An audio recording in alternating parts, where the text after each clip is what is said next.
My husband posted my body online and it ruined my life. Last Friday, I, 34-year-old female, spent my evening with Kate, a young friend, 24-year-old female, from work as she wanted to discuss something personal with me. I didn't think anything of it as we do have a very personal relationship outside of work as well. As soon as I arrived at her place, the tension in the air was thick. She explained that she wanted to discuss a serious matter with me but that she didn't know how to go about it. I told her to just rip the band-aid off and tell me. She told me that she had found 2 recordings of a woman she believed to be me on an adult website. I told her that wouldn't be possible, but she was adamant that I was the woman in the recording. And she was right. I've never recorded myself naked or having sex with my husband, but there I was in 2 recordings of 7 minutes and 4 minutes, both of them recorded in our old bedroom. As I rewatched every second of it, it starts to dawn on me that this was my husband's doing. But I pushed that deep down because there must be a reasonable explanation for this. Honestly, I left her place with my mind in a complete meltdown. I could barely hear what she was saying, but she did follow up with a text saying she's been in contact with the website about getting it taken down and that she'll help me go through this. She also said she's scouring the internet in case there are more out there. I came home and pretty much ransacked my house looking for evidence, and I found it. My husband was using a hidden spy camera to spy on me and record me in my most intimate moments. I then just spent hours vomiting, crying, projectile vomiting some more, and begging God to just let this be a nightmare. I am a deeply religious and fully veiled Muslim woman, and I've never been with anyone but my husband, and all this time he has been sharing my most intimate moments with the world. I don't know what to think or what to do. I can't look at him or speak to him. I've locked myself in our bedroom pretending I have COVID. All I do is look up how other people have dealt with getting things removed, and it seems like once it's on the internet it really is forever, even if I remove it from this one website. I've been crying nonstop. He truly must be something demonic, as he is right now talking about ordering in some of my favorites to see if I have an appetite since I haven't been eating well. I am so unbelievably hurt.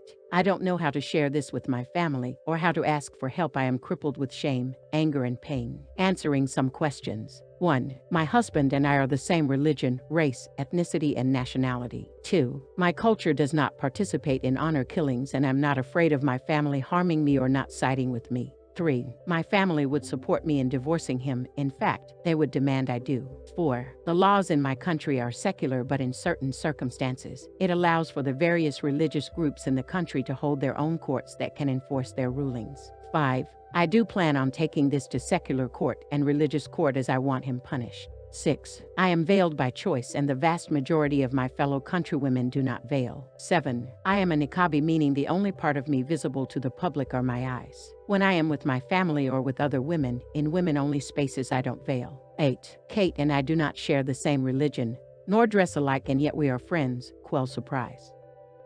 Update 1. I left him as I said I would. He went to work. The movers arrived, we packed my stuff, and we left. The entire time I was crying, to the point that even the movers were worried for me, but I couldn't stop myself from crying. I went home, sat my parents and siblings down, and explained the situation. My parents were and still are confused. They are elderly and fragile. They don't understand the internet. They just keep saying, okay, let's talk to the people and it will be gone. But my siblings understand. They are angry. They are sad and heartbroken on my behalf.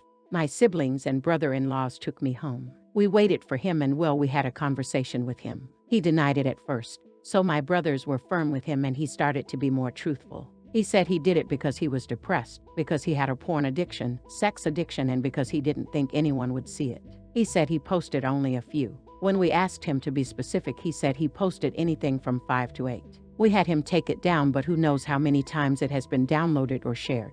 In that moment, I also found out he had a secret phone. He was also cheating on me with random women and sex workers. All this time I was thinking he's working hard, but nope, he was out disgracing himself and betraying our marriage. At some point, he convinced us he needed to use the bathroom, and he somehow managed to call his mother, who arrived at our home with his brother and cousins. There was a commotion as they were angry at the treatment of their family member. Then things calmed down enough to explain to them what he had done. His mother fainted. His mother is elderly and not in the greatest health condition. We called for an ambulance. My neighbor had also called the police, and I was arrested by the time the ambulance arrived to take care of my mother-in-law. I spent the evening locked up. Didn't exactly have a polite conversation with him. So yes, I was arrested for assaulting him, and he refused to press charges. Got released the next morning and went home to my parents. cried some more because my parents kept crying. Then a few days later I spoke to some lawyers my sister had contacted as they had experience with non-consensual material being posted online. They have been handling things with the police as I did press charges, and they are dealing with the websites. I also have started the process of divorce. I went to the clinic and got tested, and luckily he didn't give me anything so far, but I have another test scheduled just to make sure. I have spoken to his mother and she apologized to me even though it's not her fault. She told me that she understood why I want him punished. She asked that I let it stay in the hands of the law rather than hurt him or have him hurt. He's in hiding, but he still calls and texts me from random numbers. He still lies and tries to manipulate me. I've just been documenting everything he says and texts to me. Oh, at this point everyone knows. I mean everyone, even little kids. And I feel more humiliated now than I did at first. Update 2. The more I know, the more I just want the earth to swallow me up. This man has destroyed everything I have worked for and has completely destroyed the very little sense of stability and safety I had left. I had to resign from my job. A job that I loved. Jobs don't come easy for me with the way that I look. I can't work there anymore because I am a potential danger to the children and staff. Since perverted men have started to harass me at work. I work with vulnerable children, and mothers who have heard about me have started to refuse me working with their children. Some don't want me to be involved with their child because their husbands can't stop being weird. Fathers have leered at me or made lewd comments toward me, and one of them even offered me money to sleep with him.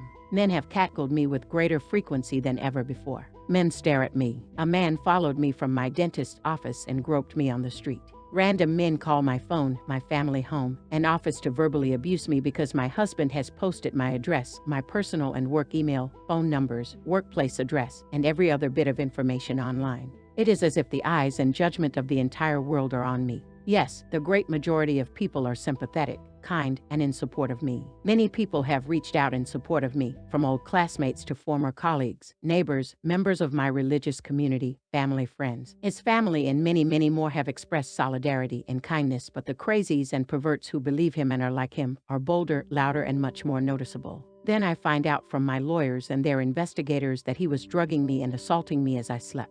I suffer from migraines and insomnia and take medication for it. He saw my medication as an opportunity to drug me with my own prescriptions. He shared on a forum where other perverts congregate how he was so clever for drugging me with my own medication, and they were encouraging him to do more things to me. Soon-to-be ex-husband has also decided to spread rumors that I was aware of the cameras and pressured him into posting online. And there are people who believe him. He also changed his mind about not pressing charges. I went to court.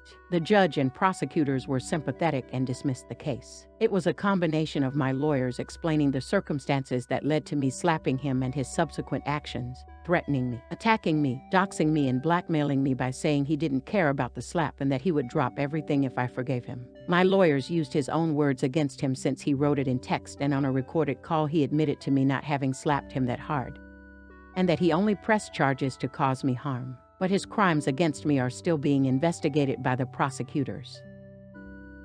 Now let's see what the community has to say. Opinion number 1 says, I am so terribly sorry for what you are going through. Your ex sounds truly evil. Some people are so good at hiding their true nature, all the while destroying your existence behind the scenes, until once you become aware of it, the damage is so great there's nothing to be done. I have a little experience in this myself, and I wish I had words of comfort. I don't. I commiserate and offer my support. Online it only does so much good, but you have it anyway. Opinion number 2 says, hey love, is it possible for you to move to a different neighborhood with family? You are not in a safe environment right now and deserve to feel safe. Make sure no one knows the new place you moved to. Look into ways you can protect your identity. What your ex did is called doxing. I am so proud of you for making sure he gets punished and for rallying support from your family and from lawyers. Please try to find a safe place and get a restraining order if possible. Opinion number 3 says, this is the first I'm seeing your post. I've just gone and read the others, and I honestly can't believe someone would do this. To be a part of the same religion, and even more so because you are a person who prefers to cover up, and still do all of this, is just unthinkable. I can't believe he was so proud of being such a disgusting and perverted waste of oxygen. I can't imagine how you could be feeling about any of this, but I just want to say that whatever you are feeling or do feel in the future, it is all valid, and don't let anyone ever tell you to get over it. A time will come when you don't think about it as much, or it will start to hurt less. But the important thing is that he's getting punished for what he's done. And by the sounds of it, you have all the evidence you need to have him put away for a long time. I hope the future isn't as bleak as you may think it will be, but I won't lie like everyone else and tell you it will all be okay and you'll get past it. You may get past it on future, but it won't happen overnight. Good luck with all of your future court cases, sectoral and religious if you are still going through with both. May my goddess bless you also in this challenging time. How about you guys? What do you guys think about this whole situation, and what would your advice be for OP? Let's all discuss in the comments section below. Story 2. My fiance is immature and I'm trying to be as patient as possible, but I'm starting to get tired. How can I cope with it without ending the relationship? We have been together for 2 years. I will just get my frustrations out of the way since that's why I'm here. He is pretty immature. I have to remind him on a daily, weekly basis to clean his room and to do chores around the house since he doesn't have a job. He moved in with us last year due to family issues with his dad. My parents have been more than welcoming, but they're getting pretty tired of him just laying around playing video games and not working. He does not have a diploma. He dropped out of high school because he did not want to repeat senior year and was terrified of what the other kids would think of him. He was supposed to get his GED back in 2019, but he quit due to accusations that could have ruined his life.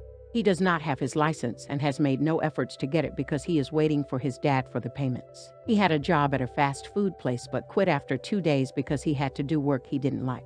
He is studying again for his GED, but again, I have to remind him. He is terrified of rejection and will do literally anything to prevent it if he thinks it's going to happen. He had broken up with me numerous times at the beginning of our relationship in fear of getting close to me. He broke up with me once because he didn't want to come to my house for dinner. Yes, that's incredibly immature, and I understand a lot of, if not most, people would have just blocked him everywhere and moved on. For whatever reason, I had a nagging feeling and wanted to be with him. He is very picky about therapists. They can't be too nice, too cheery, too angry, etc. It frustrates me because every single therapist has had some type of issue with their appearance or emotions, and he'll stop going because of that.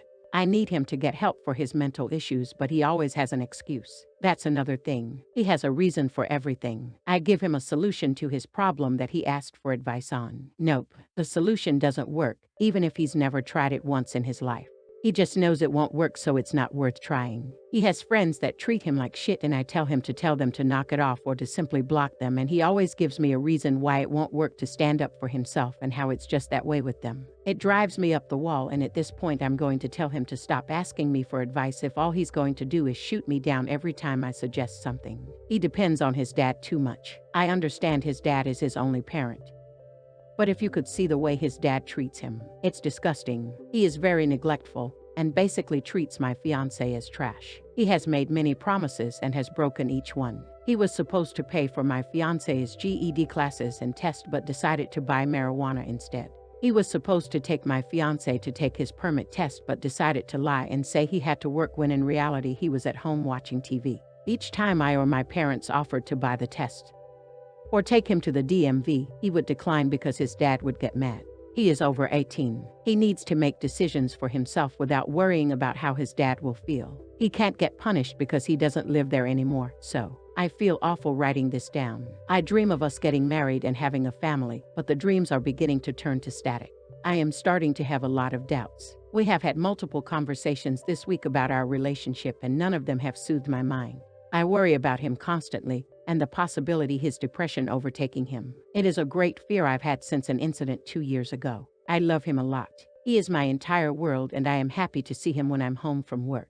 But now I'm starting to get resentful. My parents are constantly asking me why he doesn't study or have his license or why he's always playing, and it frustrates me. I know they're annoyed. Believe me, they have every right to be, but this is every fucking day. I can't take it anymore. I'm starting to dissociate at work, and my mental issues are getting worse because of the constant worrying between my health, my fiancé, and my parents. I really don't want to end the relationship. He told me he is going to try to get better with the chores and studying. I need to be patient. My dad even told me that, but I just wish it was immediate. I wouldn't have to hear the complaints anymore. I'm worried for my mental health now because I'm at the point where I either want to have myself committed or drive off somewhere and not come back for a week, but I won't do it because that's immature and will cause a lot of worry. Please, any advice? I'm just tired. I want to not be tired. I need to be patient with him, and I'm trying my best. I'm sorry. Update. TLDR, broke up with him and moved on. I posted here over 2 weeks ago venting about my fiancé and his issues. pretty sure all of you who commented were in agreement that we were both immature, especially him, and that staying with him would get me nowhere. We have broken up. Since I made the post, we had many conversations about the relationship. I was clearly unhappy, and all he did was make excuses and promises that I knew he wouldn't keep. I decided to do some self-reflection and realized why I stayed with him. I wanted to fix him to feel better about myself.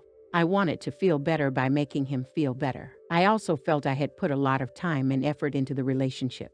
However, I knew it wouldn't matter because in the end, nothing was going to change. It went pretty well. He knew that it was coming and was prepared for it. We left on good terms, so I'm pretty happy about that. I wished him well and hoped he would make it through life okay. He said he hoped I would find somebody who treated me well and to live out my dreams. I felt myself stop being in love with him. I love him, but more in a caring way. My romantic feelings for him were gone weeks ago and I didn't want to admit it to myself. Thank you all for kicking me in the ass and telling me to get the fuck out. I need to start caring about myself for a change. The self-reflection did a lot to help me and I believe more sessions with my psychologist would be beneficial as well. Good luck to you all. Edit. We are no longer on good terms. He said he hates me, El Mao. Now let's see what the community has to say. Opinion number 1 says, good for you. Honestly, you guys are both really young and one of the things I say is treat marriage like a baby. You got to be mentally mature to make such a commitment. Also have fun, get some therapy and to get tools to better understand yourself, what you want for your future and better communicate in all relationships you have. Opinion number 2 says, you should look into the overfunctioner, underfunctioner dynamic in a relationship. One person is the project and the other person is the fixer. Both people get something out of it. As you said, you got self-worth from fixing him. It will be easy for you to fall into this dynamic with someone else. So you need to be really cautious about who you date. Date people who don't need you, just want you. It feels good to feel needed, but it will drag you down like this. The other thing ... my therapist calls the way he was acting as yes, but. Meaning, no matter what solution you suggested or provided, he had a reason it didn't work. That's because he didn't want a solution because he was fine with the status quo. He was happy being at home watching video games, no GED, no job. Why would he want to change that? He's working to keep things the same, not change them. So when someone asks for help but shoots down all the ways to make change, it means they don't want help. They don't want change. They want things to stay the same. Opinion number 3 says, good job with the self-reflection. I'm so happy that you'll be able to move forward with your life again. I'm also super happy for your parents. Maybe do something nice for them. Clean the house really well so there's no trace of your ex. Get your parents some flowers or their favorite fancy snacks. It sounds like they were welcoming to your ex and that they didn't push too hard when they had probably been worried, frustrated for a long time. Also, let them know that you are grateful that they didn't try to make the choice for you. A card that says a genuine thanks is a really meaningful gift from a child to a parent.